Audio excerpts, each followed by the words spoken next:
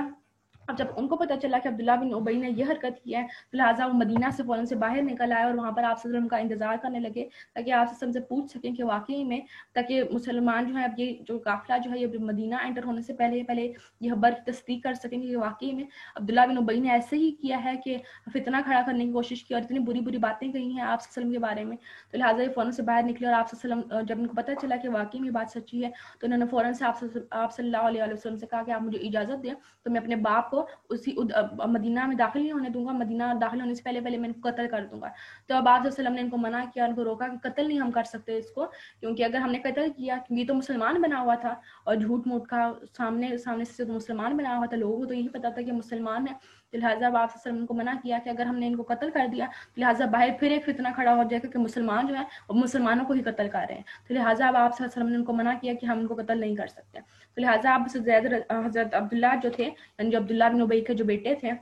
اب انہوں نے کہا کہ اب جب تک آپ اجازت نہیں دیں گے میں عبداللہ بن ابی جو اپنا باپ ہے اس کو مدینہ میں داخل نہیں ہونے دوں گا. تو اب آپ صلی اللہ علیہ وسلم نے جب اجازت دے دی اس کو آنے, تو یعنی ہم نہیں روک سکتے اس کو, کیونکہ اگر ہم نے روکا تو باہر فتنہ کھڑا ہو سکتا ہے, اور یہ فتنہ کھڑا کر سکتا ہے کہ مسلمان جو ہیں اب مسلمانوں کے خلاف لڑ رہے ہیں اور قتل کر رہے ہیں مسلمانوں کو, مدینہ میں اب داخل نہیں ہونے دے رہے. تو لہٰذا اب لہٰذا اب آپ صلی اللہ علیہ وسلم نے مدینہ میں داخل ہونے کی اس کو اجازت دے دی, اور حضرت عبداللہ بن ابی جو تھے, حضرت عبداللہ بن عبداللہ جو تھے وہ اب خاموش ہو کر واپس آ گیا.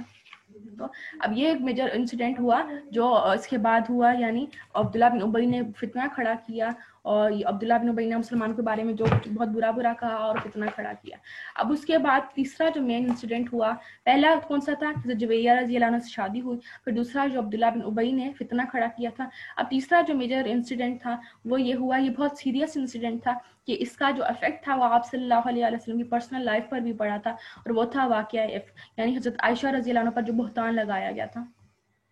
حضرت عائشہ رضی اللہ عنہ پر بہتان لگایا گیا تھا.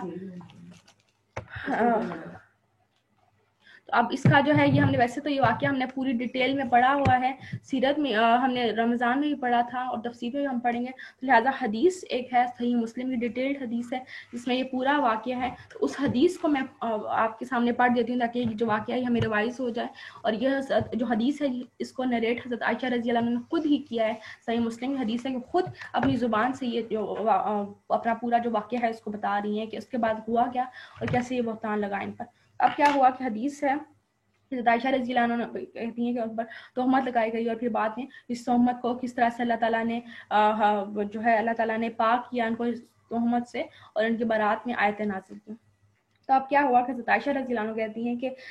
رسول صلی اللہ علیہ وسلم, جب یہ میں آپ کے سامنے حدیث ہی پڑھ رہی ہوں تو یہ ریوائز ہو جائے گا واقعہ پورا, ٹھیک ہے. صحیح مسلم کی حدیث ہے کہ حضرت عائشہ رضی اللہ عنہ کہتی ہیں کہ آپ صلی اللہ علیہ وسلم جب سفر کا ارادہ کرتے تو اپنی ازواج مطہرات کے درمیان قرہ ڈالتے, اور جس عورت کے نام قرہ نکلتا اس کو سفر میں ساتھ لے جاتے تھے. یعنی جب آپ وسلم کسی بھی ایکسپیڈیشن کے لیے جاتے تھے تو پہلے آپ صلی اللہ علیہ وسلم اپنی ازواج مطہرات میں سے قرہ ڈالتے تھے, اور جن بھی بیوی کا نام آتا تھا تو ان کو اپنے ساتھ لے جاتے تھے. تو لہٰذا اس بار جب قرہ ڈالا گیا, حضرت عائشہ رضی اللہ عنہ نے کہا کہ رسول صلی اللہ علیہ وسلم نے جہاد کے ایک سفر میں, یعنی جو بنو مصطلق کے لیے جب جہاد کے لیے گئے تھے آپ صلی اللہ علیہ وسلم, تو اس کے لیے جب قرعہ ڈالا تو اس میں میرا نام نکلا. میں رسول صلی اللہ علیہ وسلم کے ساتھ گئی اور یہ اس وقت کا ذکر ہے کہ جب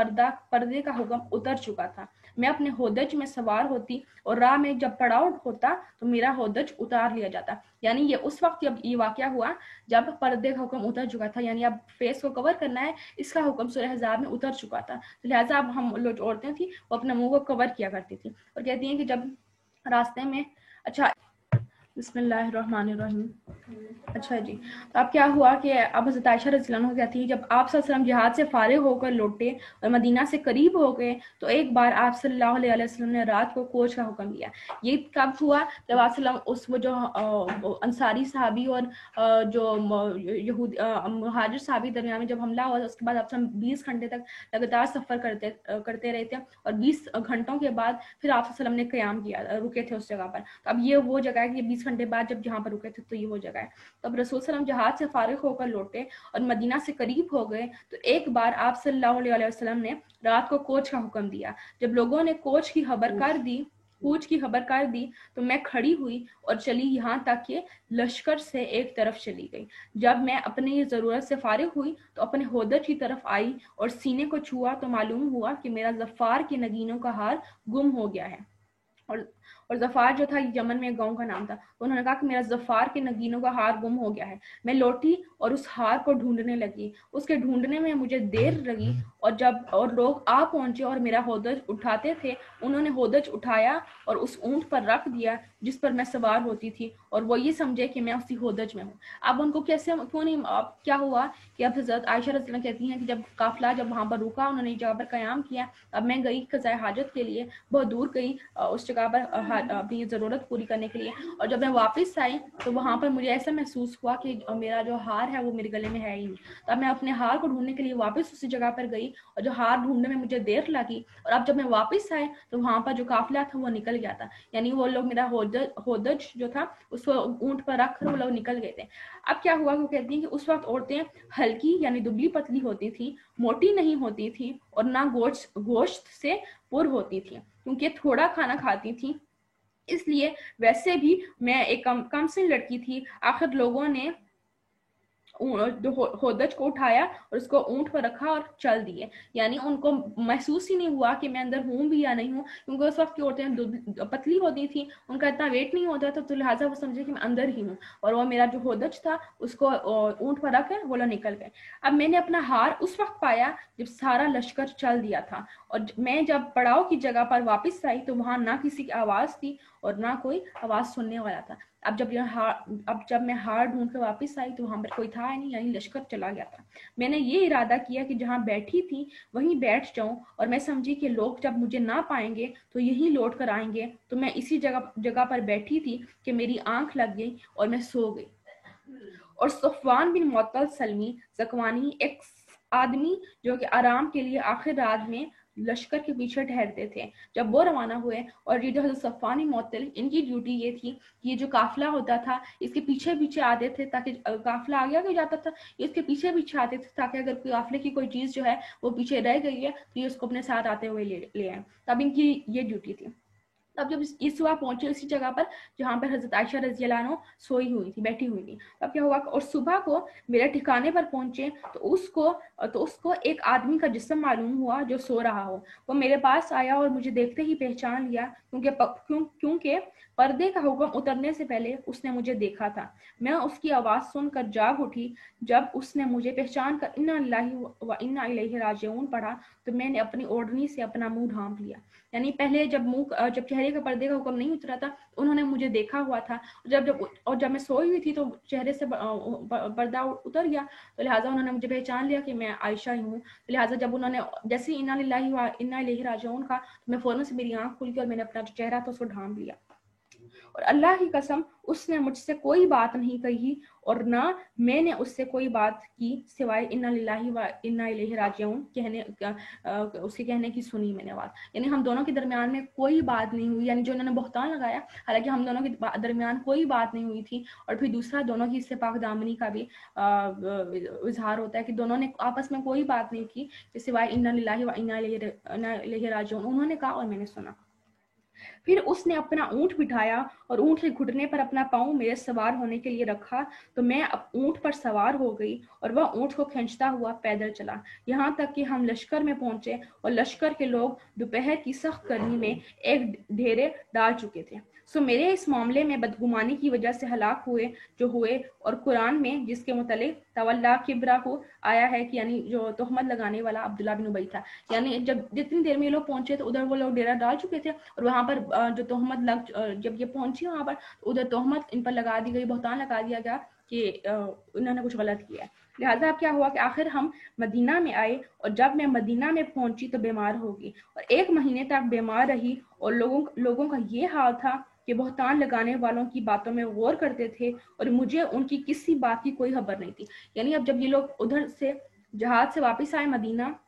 تو وہاں پر مدینہ میں آئی ہے، اب یہ بیمار ہو گئی اور 1 مہینے تک یہ گھر میں ہی رہی، تو لہٰذا اب باہر جو کچھ ہوتا رہا، جو ان پہ بہتان لگتا رہا وہ لگتا رہا، اور ان کو کچھ بھی خبر نہیں ہوئی کہ باہر ان کے بارے میں کیا باتیں ہو رہی ہیں۔ صرف مجھے اس بات سے شک ہوا کہ میں نے اپنی بیماری میں آپ صلی اللہ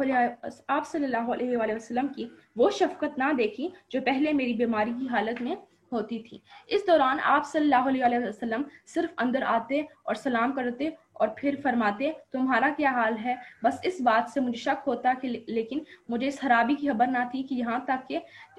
مجھے اس خرابی کی خبر نہ تھی۔ یعنی جو شفقت آپ صلی اللہ علیہ وسلم کی اس سے پہلے تھی کہ آپ صلی اللہ علیہ وسلم جس طرح سے میرا خیال رکھتے تھے میری بیماری میں، اب اس طرح سے آپ صلی اللہ علیہ وسلم میرا خیال نہیں رکھ رہے تھے۔ لہٰذا اب کیا ہوا کہ اب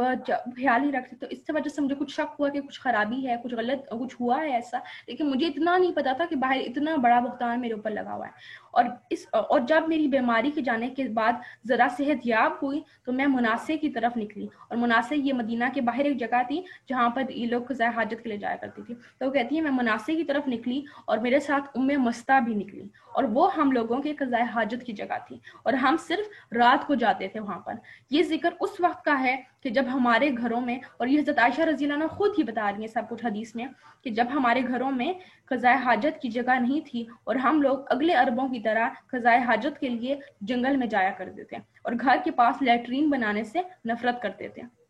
تو میں چلی اور مستہ بھی میرے ساتھ تھی۔ غرض میں اور مستہ دونوں جب قضاء حاجت سے فارغ ہو چکی تو واپسی پر اپنے گھر کی طرف آ رہی تھی کہ مستہ کا پاؤں اپنی چادر میں الجھا، تو وہ بولی کہ مستہ ہلاک ہو۔ مستہ جو تھا وہ ان کا بیٹا تھا، جیسے ان کی چادر وہ گرنے لگی، چادر میں پاؤں آ گیا، تو انہوں نے کہا کہ مستہ ہلاک ہو۔ تو میں نے کہا کہ تو نے بری بات کہی، تو اس شخص کو برا کہتی ہے جو بدر کی لڑائی میں شریک ہوا تھا، یعنی یہ جو مستہ تھا یہ بھی منافقین میں سے تھا، اور اس نے بدر میں مسلمانوں کے ساتھ جنگ کی تھی، تو لہٰذا انہوں نے کہا کہ تم نے اتنی بری بات کہی کہ تو جنگ بدر میں بھی اس نے لڑائی کی تھی، لڑا تھا ہمارے ساتھ۔ تو وہ بولی کہ اے نادان، تو نے کچھ نہیں سنا کہ مستہ نے کیا کہا؟ تو میں نے کہا کہ اس نے کیا کہا؟ تو اس نے مجھ سے بیان کیا جو بہتان لگانے والوں نے کہا تھا۔ یہ سن کر میری بیماری زیادہ ہو گئی۔ میں جب اپنے گھر پہنچی تو رسول صلی اللہ علیہ وسلم اندر تشریف لائے اور سلام کیا اور فرمایا تمہارا کیا حال ہے؟ میں نے کہا کہ آپ مجھے اپنے ماں باپ کے پاس جانے کی اجازت دیتے ہیں، اور میرا اس وقت یہ ارادہ تھا کہ میں اپنے ماں باپ کے پاس جا کر اس خبر کی تصدیق کر سکوں۔ یعنی اب وہ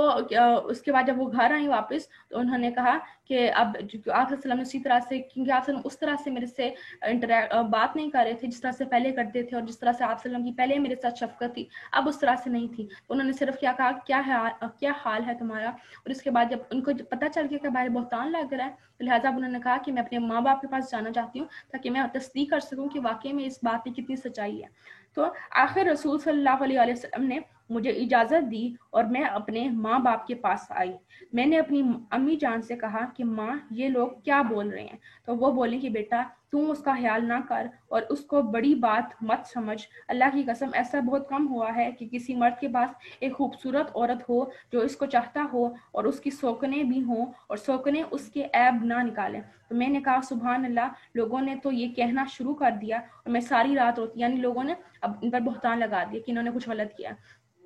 تو لہٰذا